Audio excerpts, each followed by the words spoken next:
not, you'll be asked to leave, which is one thing I don't want to do. And neither do my board members. Thank you. Roll call? Yes. Mr. Sandia? Here. Mr. Longo? Here. Mrs. Pasqualicchio? Absent. Mr. Smalley? Present. Mr. McDonald? Here. Mr. Satterthorpe? Here. Quorum is present. Meeting will come to order. I think the first thing we should bring up is one of our members, Ms. Pasqualicchio, is in the hospital with her sister, who's not faring very well. So, in her place, Mr. McDonald, who's been our alternate for quite a while, has decided to take her place if both parties agree. We have no problem. He's been sitting on the board for quite a while now. I can't tell you exactly how long, but if the other party would agree, I think we can move on. He's going to be here regardless. And I don't know who I'm actually talking to. On one side, Mr. Yeager on the other. Okay, Mr. Yeager, nice to meet you. I mean, I know it's short, but if we agree to, because we would rather have 5 voting members rather than just 4, if it comes to a vote. Sure. And I guess the other thing that I've seen, and I have no objection to the alternate sitting in, what I've seen other boards do is if a member is absent, that they also then allow a member to read the transcript and then participate at a later date. We would certainly be amenable to that as well. Okay, sir, thank you. Mr. Chairman, members of the board, good evening. My name is Mark Jonas. I'm one of the attorneys representing Keystone Sanitary Landfill with Jeff Velarde and Mike Peters. We do not object to the alternate sitting on behalf of the zoning board. Okay, thank you. I guess the appellants would be in order to come up first. All right. If I'm correct. Mr. Chairman, Yes. we do have a preliminary matter that we'd like the board to consider, which we think is a threshold matter which may have some effect on the rest of the hearing. Before you address that, Mr. Chairman, sorry to interrupt, would you please use my appearance on behalf of Borough Dunmore? Please. And I'm sorry, sir, I missed your name. My name is Tom Jones. Thank you. Go ahead, second. We'd like to, if we could, pass out to members of the zoning board, the solicitor, and to opposing counsel, both a motion to dismiss and a motion and a memorandum of law in support of it. And I'd like to go through it if I may. Certainly. By the way, this is my first time in Dunmore Borough, so thank you for the opportunity to be here. Well,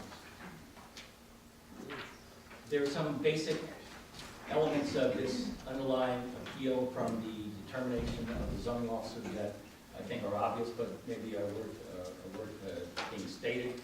Of course, we're dealing with a landfill, and we understand that landfills are certainly not always popular, but the courts of the Commonwealth of Pennsylvania have determined that landfills are legitimate land uses that municipalities must provide for, and Dunmore Borough certainly does that. Not only that, the Dunmore Borough zoning ordinance provides that landfills are permitted uses. They are permitted by way of a process called a conditional use, which is a zoning process that is heard by your governing body, but it is in fact a permitted use. The other important thing which distinguishes this case from just about all the other cases you will read about in certain circumstances such as this is that we're dealing with not a brand new use, but an expansion of an existing use. And just to kind of plant in your heads if we could, throughout the hearings as they proceed, you may be asked to consider evidence or testimony or maybe nothing more than just unsubstantiated concerns relating to an existing land use. But the existing land use exists, has existed for a long time. It is permitted by the borough, and it is permitted and reviewed by DEP. The other seed I would like to plant, and we'll be going into this, I'm sure, in greater detail, is that the landfill, by definition in the Dunmore Borough zoning ordinance, is certainly not a building. It doesn't have walls and doesn't have a roof, and that's going to be just an important element as we go through this. But let me get to the point of my introductory remarks. Your ordinance has a very crisp provision relating to parties appellant before the board. And what you have here is you don't have an applicant for a variance or a special exception, you have an appellant who appealed the determination of the zoning officer. And your zoning ordinance in section 8.300 says that parties appellant before the board shall be as set forth in section 913.3 of Act 247 as amended.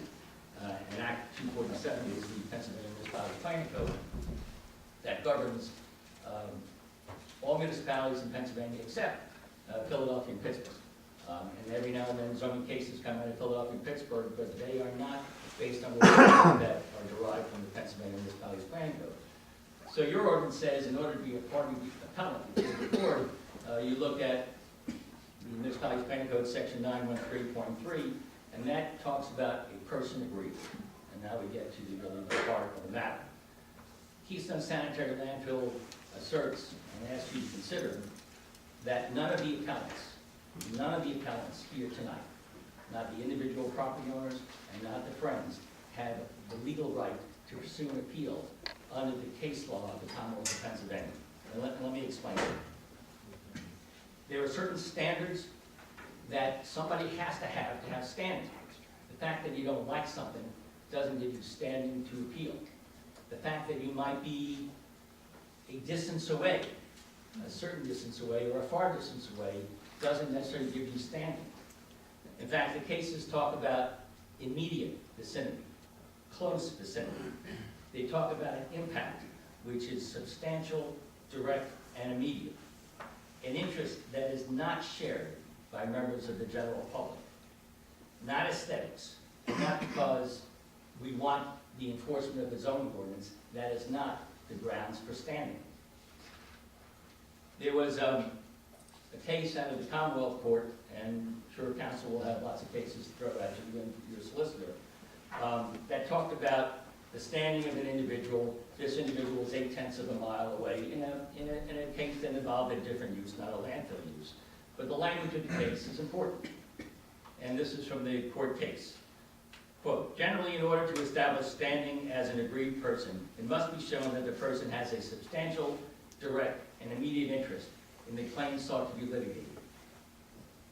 A substantial interest is one in which there is some discernible adverse effect to some interest, other than an abstract interest all citizens have.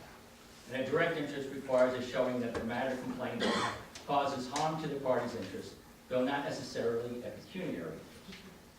Immediacy requires that the interest is something more than a remote consequence, and centers on a causal nexus between the action complained of and the injury to the party challenging it. For a party to be aggrieved, the interest of the party who will be affected by the alleged illegal law must be distinguishable from the interests shared by all citizens. You have what set the stage for your appeal today is the appeal filed by the Friends of Lackawanna and some property owners. And if you look at the appeal itself, which sets forth their claim, their legal theories and their claim. Paragraph 4 talks about the Friends of Lackawanna is a registered nonprofit. And this is what it says. These are the things they are asserting as their right to appeal. To protect the health and safety of our community, our property values, the regional image and environment. That's paragraph 4. Paragraph 5. Given these interests, Friends has standing in its own right, given its particular interest in protecting quality of life, the negative impact that the zoning office decision has on Friends of Lackawanna's goals and interests. We suggest, and we have evidence to present in support of this, that the distance that these property owners live from the property, surrounded or divided by Interstate I-81, which its minimal point is 300 feet wide, and you have the interchange, which is even wider. They simply do not live close enough to have standing. The only cases in which there have been exceptions to the close proximity rule relate to specific allegations of direct harm. If you look at the appeal, that's the blueprint for why they're here tonight. If you look at the appeal, they don't state any direct, immediate, and substantial interest that these individual property owners have that is different than anyone else in the room who doesn't like land use. And that's the difference. Again, just because I don't like the use doesn't give you the right to go to court, go to the zoning board, and take up time. You have to have an interest that's different than everyone else. If you don't like the current landfill, that's not what this case is about. It's about an expansion. If you're far away, you don't have the right to have standing, and in the exceptions, you've got to assert that. Their appeal, the language of their appeal says they own real estate, except for the Friends, and we have testimony on the issue of standing that shows they simply live too far, and based upon where they live and the allegations of their appeal, they simply don't have standing. With regard to the Friends, they don't own real estate at all. And therefore, under any case that came out of suburban Pennsylvania, any case, you need to own real estate in land use law, in zoning, to have agreements. If you don't own real estate, you simply don't have the right to be heard. There are only two cases in which that was an exception, again, came out of Philadelphia, which is a different world. It's not governed by the municipality's plan code. They have their own rules and procedure, and there was a Pennsylvania Supreme Court case that came out of the suburbs and said a civic association that doesn't own real estate doesn't have standing. So people go to public meetings because they want to be heard, but this isn't just a town meeting. This is a judicial proceeding, a quasi-judicial proceeding. And in order to appeal, you have to have some direct, immediate, and substantial interest. So I direct your attention to paragraphs 4 and 5 of their appeal. I direct your attention to the rest of it, and you will not see anywhere in their appeal anything that satisfies the criteria for them to file an appeal with regard to an expansion of an existing legitimate land use. So the first point that we ask the board, before we spend what could be nights and nights on a matter where the appellants don't have the legal right to be here, we think that this is worth the time and effort for both parties to be heard on whether the appellants, on the basis of the appeal and the case law, put in our motion to dismiss, which you just got, and a memorandum of law, whether they have the right to be heard. The other part I'd just like to say is sort of a, maybe a shot across the bow just to eliminate another question. This appeal has a number of theories in it and a number of grounds. One of them is attacking what is called a host fee agreement that the Borough Council of the Borough of Dunmore passed at a Borough Council meeting back in November. So one of the theories is that that host agreement was illegal for a number of reasons. But again, as a threshold matter, again, I don't think this board should spend time on matters where parties don't have the right to be here or the board doesn't have technical jurisdiction. So the question of the host fee agreement, this is a document that was approved by Borough Council in November 2014. It wasn't a zoning ordinance amendment. It wasn't a map amendment to the zoning map, and it wasn't a change in the text of the zoning ordinance. It was a host fee agreement. So the question is, what was that? Was that a land use decision, or was it something else? And I would say to you, Mr. Chairman, members of the board, that regardless of what it was, if the neighbors involved in this appeal and their friends wanted to challenge it, they had to challenge it within 30 days, and they did it. 30 days is a key provision in Pennsylvania law, whether it's land use or just any action by a municipal government. If it's a land use decision, the Pennsylvania Municipalities Plan Code, and we put the statute, which, of course, a lot of statutes, if you have trouble reading it, I suggest you read a lot of statutes. But the Pennsylvania statute says all land use decisions must be appealed within 30 days. So if this was a zoning decision, which I suggest it wasn't, their appeal came too late. It was filed in January. If it wasn't a zoning decision, if it was some other local government action, that appeal would have had to have been filed within 30 days, and it would go to the Court of Common Pleas. So as a preliminary matter, this board, we suggest, doesn't have the legal jurisdiction to hear anything about a challenge to the host fee agreement because the friends, assuming they even have standing, or the individual property owners identified, they simply didn't appeal within 30 days, and 30 days is as black letter law as you get. So we ask, on the lesser of the two preliminary matters, that the board not consider any testimony with regard to the host fee agreement, because they simply didn't avail themselves of appeal rights within 30 days. And you can't collaterally attack it now when it's too late. But more critically, that if you can take the time to look at our memorandum of law with the advice of your solicitor, and look at the motion, and look at the appeal itself, we think that the board will find that these appellants, the friends that doesn't own real estate, and the others who live so far away, simply don't have the standing to be here and prosecute this appeal. If the board wants, we are prepared to present evidence as to where the property owners live. We have exhibits to do that. Just to make the point, as the chairman said, everyone here, except some of us outsiders, are neighbors. Everyone knows where the Swinnock development is. Everyone knows where the interchange is. They're not immediately in the vicinity. They're not adjacent. So the question is, why go on with all the other testimony if this appeal falls for that very basic fundamental reason? Thank you very much.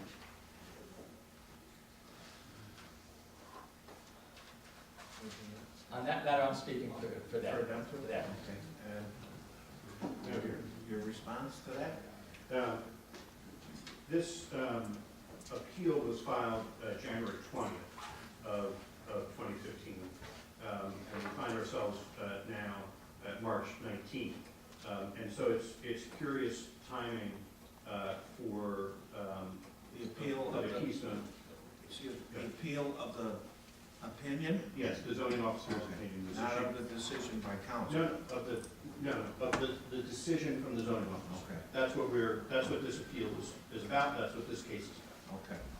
And so this has been there for now a few months, and rather than bringing this to the board's attention earlier, and rather than even having the courtesy of providing a motion to the solicitor for this board, the solicitor for the township, and to us, they decided to try to do it this way. So we'll deal with it this way. This is their second attempt to assert this argument about standing.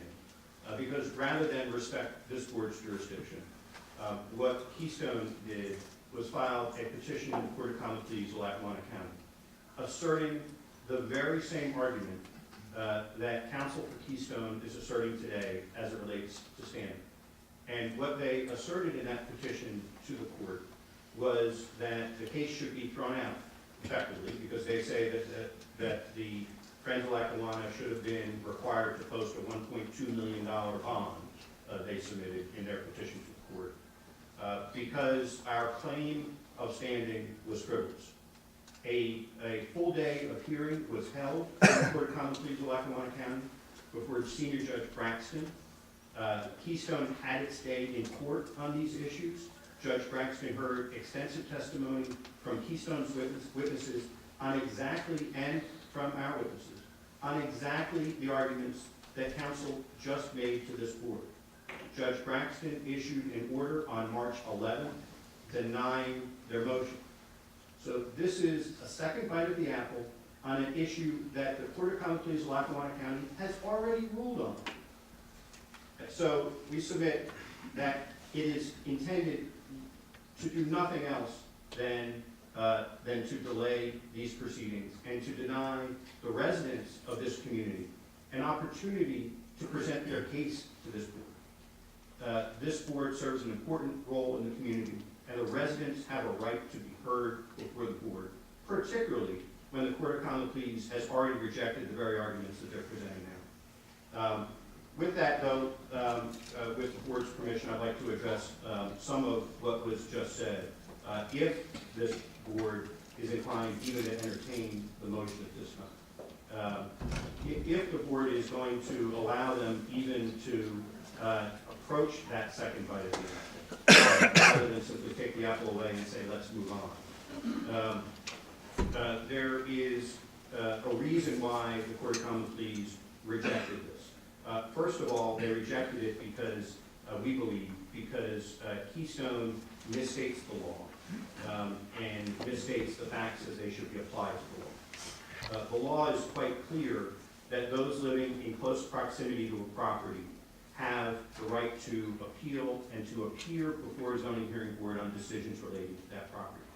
Keystone's own witness at the hearing admitted 3 times that the Mizantes, one of the appellants here, lived very close to the landfill. That was their own witness. So the board can, we can pull the transcript out, and if they want to bring the gentleman back, or if not, we'll ask for a subpoena to bring the gentleman back.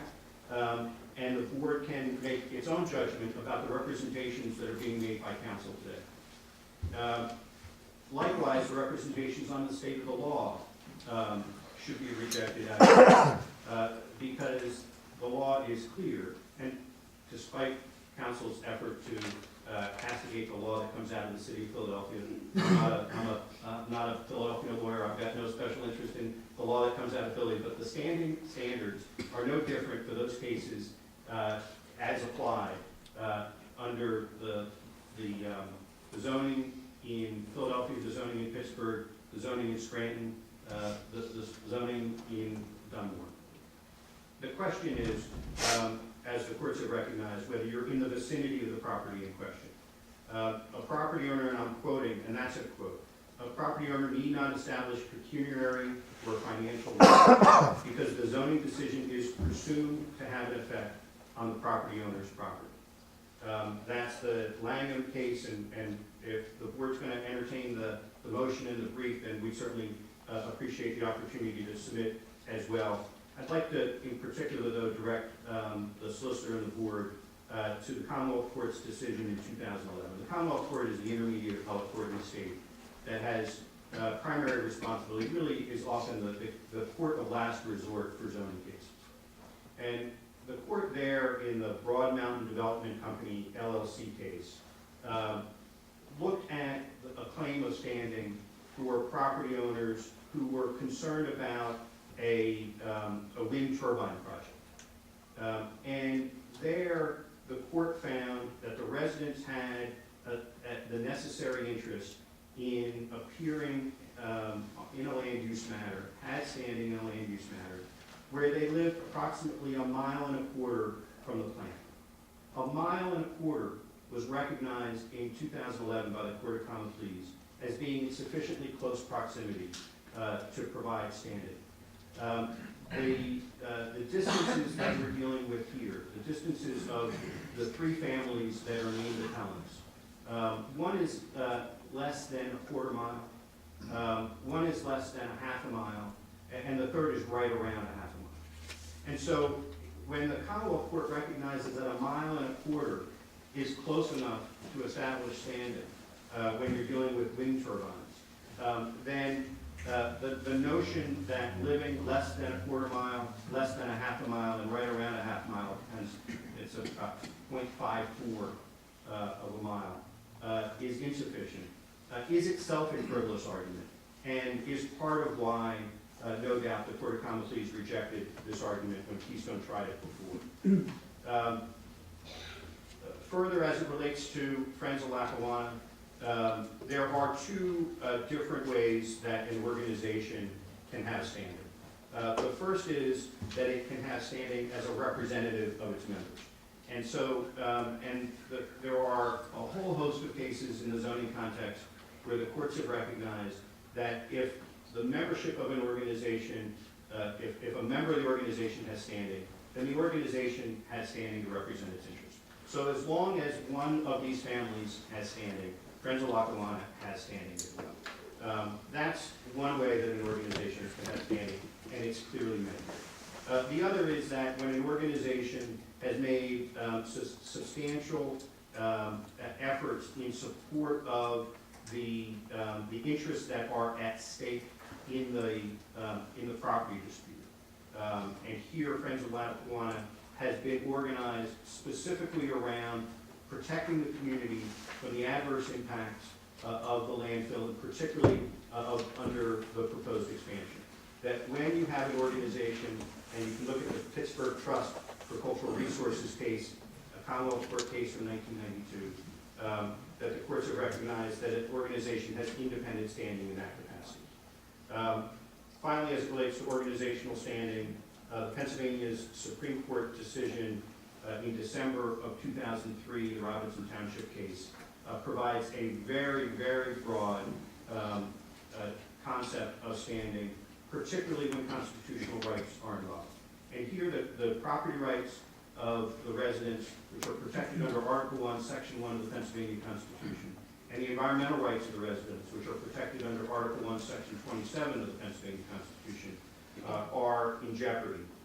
And so under the Robinson Township case, Friends of Lackawanna clearly has standing as well, independent of its standing as a representative of its members. On the host fee agreement question, and I obviously haven't had a chance to read what council just handed out, but on the host fee agreement, the decision itself is what has brought us here today, not the host fee agreement. And the appeal was filed within 30 days as required under the municipality's planning code as it relates to the decision. It's the decision that, at least as interpreted, that it's the decision that seeks to turn that host fee agreement into something that it can't be. Because the law prevents a municipality from what's called contract zoning.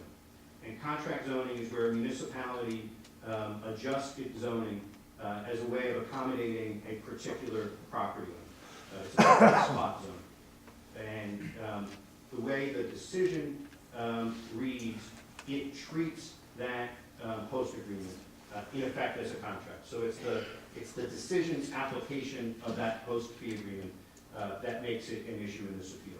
But all this is a distraction. And all this is a distraction because the fundamental facts of this case are very straightforward, and the fundamental legal issue in the case is very straightforward. And we suggest that this is a desperate attempt by Keystone, as it was before the Court of Common Pleas, to try to avoid those very simple issues. And those issues simply revolve around the question of timing of the landfill's existence, what ordinances were in place when, and the nature of the landfill and whether it fits as a structure. So if we didn't have this frivolous attack on standing that council is raising before the board, the only factual issues that would be in dispute, we suggested, it appears, would be over the nature of a landfill and whether the nature of a landfill fits within the definition of a structure. If it does, then the zoning ordinance is clear that the 50-foot height limitation applies. And if the 50-foot height limitation applies, then it prevents their expansion as proposed. They understand that. That's why they tried to distract the Court of Common Pleas. That's why they're trying to distract this board. Because they understand that the zoning officer's decision cannot stand. The zoning officer's decision attempts to say that they get protection as a non-conforming use. It represents a gross misreading of the law as it relates to non-conforming uses. Non-conforming uses are a way of the law recognizing grandfathering provisions. So the concept is that if you existed when the zoning made it legal, if you had a legal use, and the zoning made it, then came along, or the zoning was changed, and made it illegal, you get grandfathered, and you get protection, and under very limited circumstances, you might even get to expand, under very limited circumstances. So they're trying to say they're non-conforming use. In order to say you're non-conforming use, you had to have been legal, and then a change in zoning made you illegal. They got it completely upside down here, though, because when they started in 1972, they were illegal, and they're legal under the zoning now. So they simply don't get the protections of the non-conforming use doctrine. They were not grandfathered. And so they recognize the futility of their defense of the zoning officer's decision, and so they're trying to distract the board with this standing question.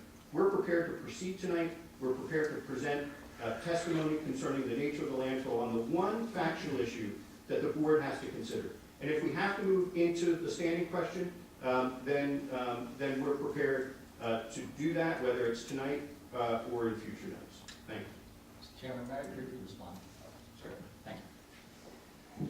Perhaps counsel for the appellants has some inside track that the rest of us in the public and the world don't have, because Judge Braxton didn't explain his order. He just denied the bond petition. We don't know why he denied it. There has been no explanation for it. We don't know he denied it having anything to do with standing. Maybe he denied it because he wasn't satisfied with evidence relating to damages. The major point is that Judge Braxton didn't issue an opinion. The bond petition is a remedy that we have under the Pennsylvania Municipalities Planning Code, and we availed ourselves of.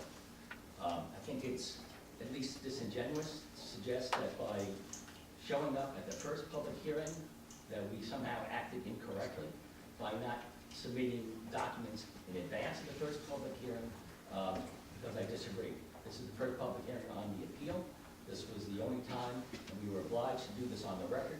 So this is the appropriate time to raise the issue of whether these appellants have standing. And we can get into more and more law, but I'll say simply that I think the Supreme Court trumps the Commonwealth Court. I think the Municipalities Planning Code trumps whatever rules and procedures happen in Philadelphia, and we'll leave that to your solicitor to advise you. But the last point again is, please just take another look at their appeal. Look at their appeal and see if there is anything in their appeal, that's what's before you today, that meets the requisite standing test, direct, immediate, and substantial. There is nothing in their appeal drafted by their counsel that meets any of the standards for standing set forth in the appellate court cases. And again, this is such an important matter, and since Judge Braxton didn't explain his decision, this is absolutely appropriate and pertinent for the board to consider and to act on as a threshold matter. Thank you very much.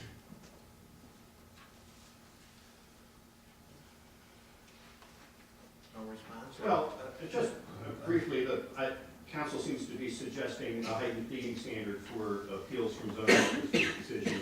It's a novel argument that, of course, is certainly never recognized. This board rules on the evidence before it, and we believe we should have an opportunity to present that evidence. Thank you.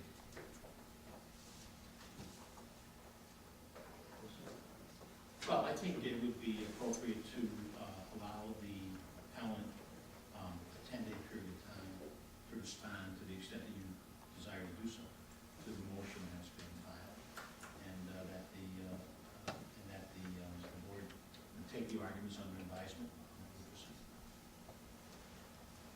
Proceed tonight? Yes.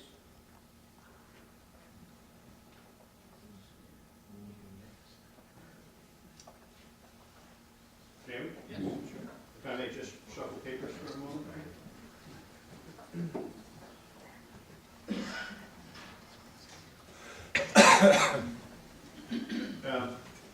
If I may make an opening comment, frankly, I think we covered a lot of it in what we just discussed, but to assist the board, we have some case law on some of the basic issues that are before the board. Just to speed things up, we won't hand them out now, but we'll provide them to the solicitor. If I may, I can just pass them to the solicitor. I'll walk it over if you want. I'm sorry, Mr. Chairman, these were not submitted in advance of the hearing? Nope. I see. Thank you. It wasn't an effort to end the matter. It isn't something that requires immediate response. I can pass these. I can get them to the solicitor when we're on a break or at the post meeting. And likewise, that's all right. Fine. Just to keep things. Yeah. Just to keep things Keep moving. things up and off, right. Likewise, we have a pre-hearing memo that it doesn't go into this standing question, but it goes to the basic legal issues before the board. So I would like to pass this out at this time.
At this time, we'd like the board to, I'm assuming that the board is going to have marked as a board exhibit the appeal that was filed with its attachments. Mr. Greco, is that going to be, will that be? Well, we would be relying on the parties to submit those exhibits that they want to vote on. So we're certainly, the board's obviously aware of the zoning officer's decision, but we want to receive the exhibits from the parties. Okay. With the zoning appeal, we attached to the appeal both the position paper and the request for the decision that was submitted by Keystone, and a copy of the decision, and a copy of the legal notice that was then published to announce the decision. And we, in an effort to spare trees, we didn't make additional copies of that. I'd be happy to bring in copies of that, of the appeal itself, if the board requires. That's already been filed with record in this matter. Now, why don't you just note on the record your presentation that those exhibits are as filed with your appeal, just so the record is clear. So I guess I'd ask that our appeal and its attachments be made a part of the record. If you need them marked, I don't know that they would need to be marked as an exhibit because they are the appeal document itself. All right? Yep.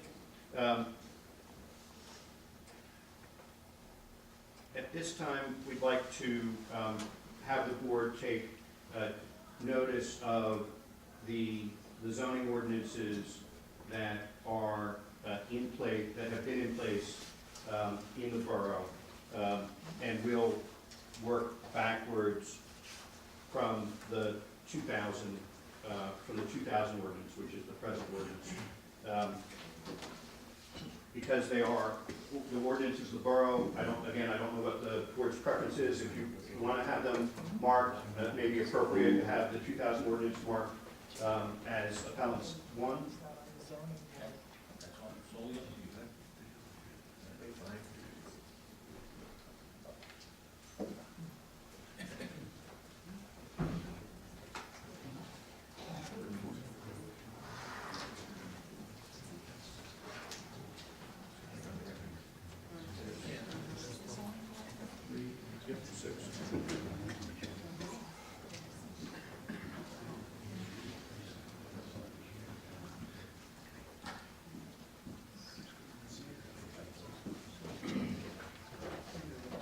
You'll quickly appreciate why I took whatever effort I could not to make more copies of things.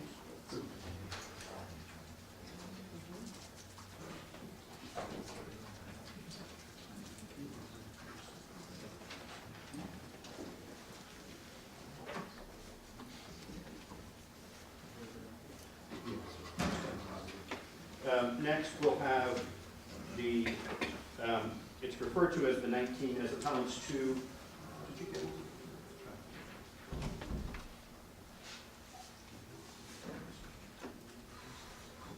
As appellants 2, we'll have marked what's referred to as the 1977 ordinance. It actually was approved enacted by the borough in 1979.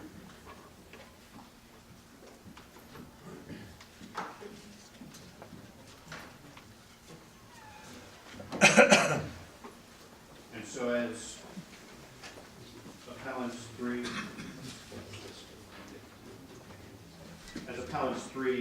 we'll mark that portion of the borough minutes from March 8, 1979, noting the enactment of what's referred to as the 1977 ordinance.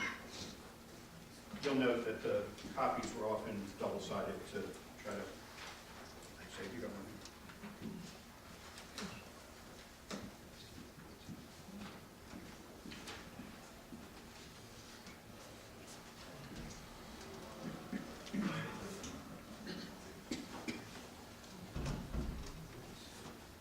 As appellants for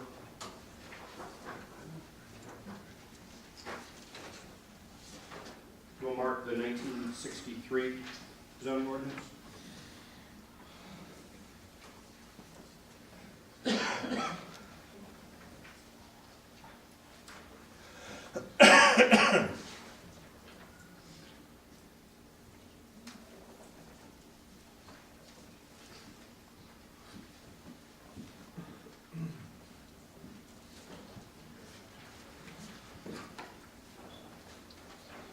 And as appellants 5, we'll mark excerpts of what we've been able to obtain of the borough's 1942 ordinance. What year? 1942.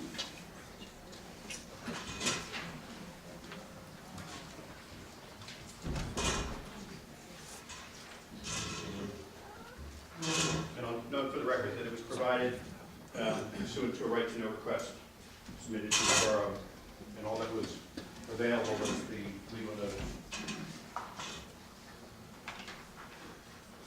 As appellant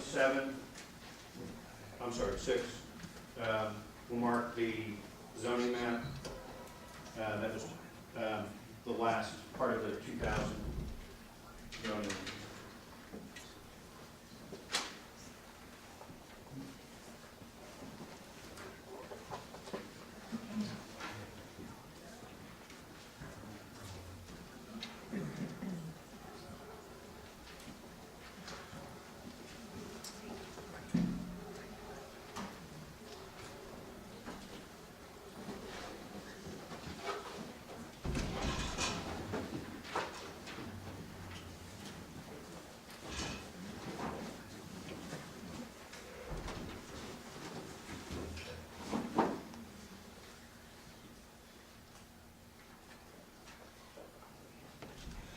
As 7, we'll mark what is a summary timeline of those ordinances, and includes a reference to the Keystone's submittal to the zoning officer concerning the history of the landfill and the beginning of landfill operations in 1972.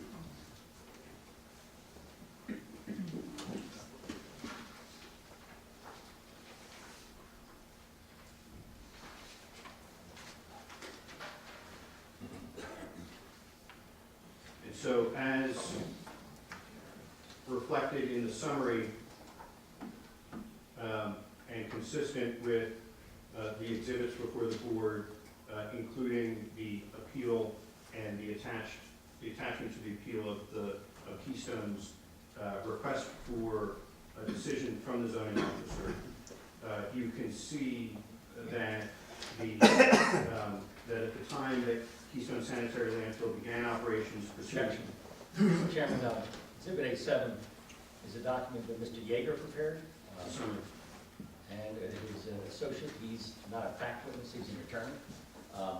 So this has facts that are not at record, have not been presented by a witness who's been sworn subject to cross-examination. So I object to any representations from Exhibit A7. It's not appropriate for him to provide facts since he's in a representative capacity.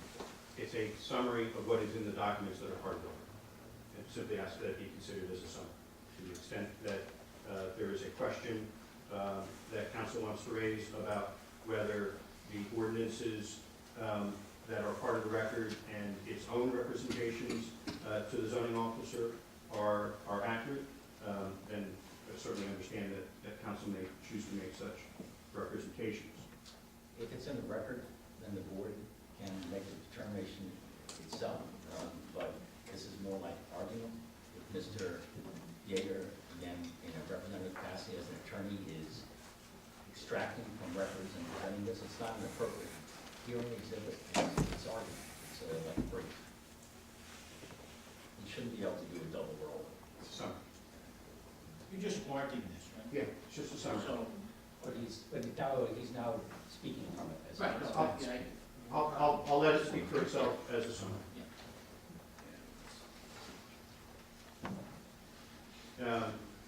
At this time, I have just a moment. May I have a moment? Yes, sir.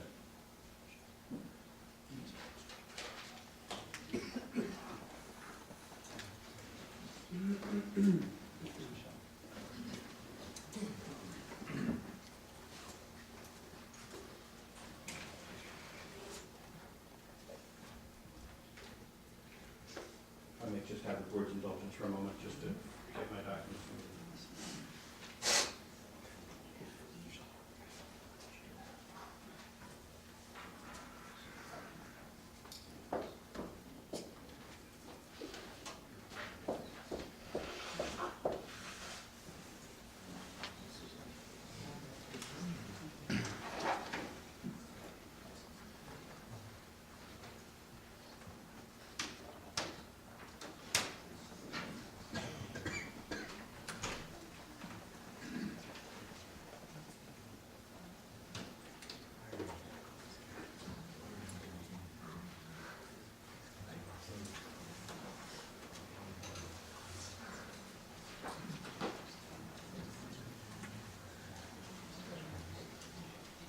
I apologize, one of my exhibit files got away from me, I just need to put my hands on.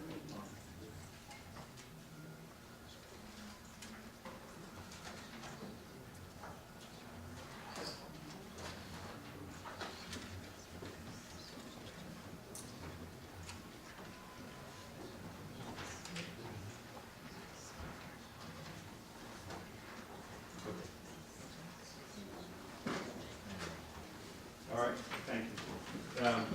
At this time, we call J. Lawrence Hosmer, P.E.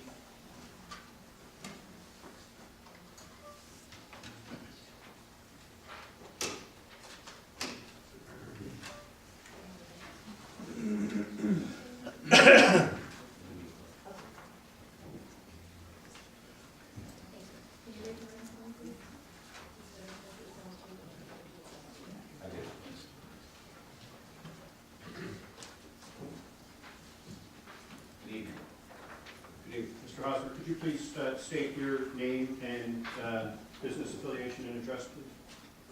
Yes, my name is James Lawrence Hosmer. I am a partner with Dunmore Resource Management. I'm located in Annapolis, Maryland. And, sir, how long have you been so employed? I've been in the consulting engineering business for about 43 years. And how long have you been at your current firm? A little over 10 years. And we have this marked as, we'll have Mr. Hosmer's curriculum vitae marked as appellant speak.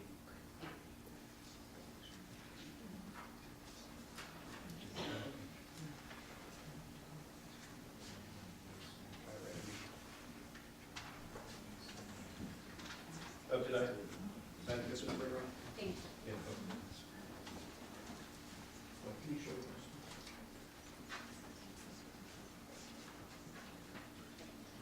Sir, can you identify what we've had marked as appellant speak? Yes, it is my most recent curriculum vitae. And does that accurately set forth your professional experience and qualifications? It is a summary of my qualification and experience. So I'd like to just ask you some questions about your experience. Why don't you explain to the board, if you could, what your educational background is? Yes, my bachelor's of science degree is in civil engineering with a specialization in geotechnical engineering at Lehigh University in 1970. I then have a master's of science degree in civil and geotechnical engineering from the University of Illinois in 1972.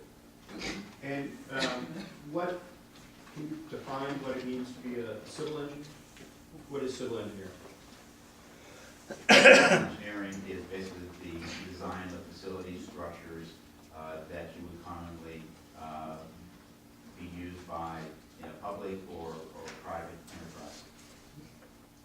And what does it mean to be, what is geotechnical engineering? Geotechnical engineering is actually the new name, if you will, for soil mechanics. It uses and looks at soils and how they perform and how they interact with structures. And in the course of your professional work, have you had occasion to publish any articles? Yes, I have had articles published, given presentations, and also given instruction. In what, if you could highlight some of your publications for the board? Basically, my publications are related to the siting design and construction of landfill